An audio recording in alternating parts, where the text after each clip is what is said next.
All right, so let's take a look here at CJ Champion in this phenomenal jump. Obviously, we got head over rim, and this is no surprise. Our man has amazing bounce and does something really, really well, which is this concept of recovering his torso position during his plant sequence, which is the application of this plant and then subsequently his block foot.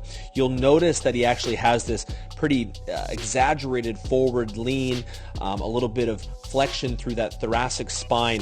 And if it wasn't for his ability to do this next part here, which is recover the torso position, he's really setting himself up for a lot of forward drift. So as we transition through here, you'll see before he takes off, we can see very clearly this upper body establishes this stacked position through that plant side in order for him to engage this violent extension moment through ankle, hip, and knee. Amazing, amazing job.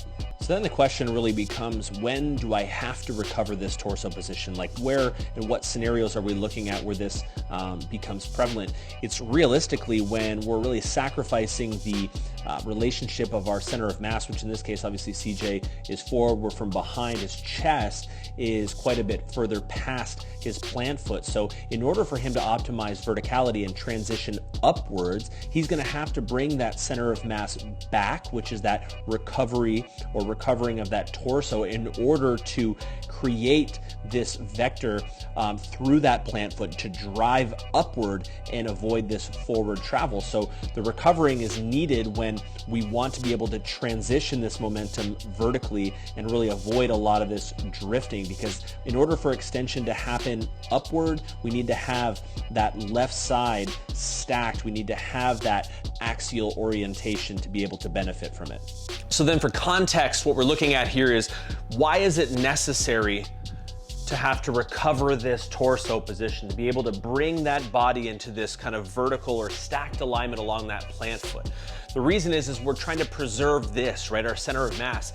As we approach a jump, and our goal is to be able to redirect all of our force and optimize that approach speed, right? You work so hard. We want to be able to complement that by going vertical. This is why we coach a lot of athletes through this kind of vertical chest posture through this penultimate stride, is really to preserve that center of mass and this relationship over the feet. Someone like CJ, and there's many other jumpers like this who have conditioned themselves over many, many years to jump with this element of kind of thoracic flexion and extension, have also adapted and developed these kind of neurological or neuromuscular connections that allow them to recover those positions through kind of a cascade of processes in the body. So if you're coming into this as a new jumper, 99% of the athletes out there are really kind of learning the ins and outs of jumping. Best to really put yourself into an optimal position and bypass the need to recover that torso, and really just work on this behavior of, as we drive through that penultimate, is we want to, if our goal is to go as high as possible, we want to preserve that. So tall chest posture, so we keep the center of mass aligned. We optimize the contact of this position here, because if we're forward, what happens is we hit, and as we're transitioning into our block, we still need to capture this upright position, which is time spent on the ground, and optimally and ideally power lost and a little bit more forward drift than we want. That's it, a little bit of context. See you soon.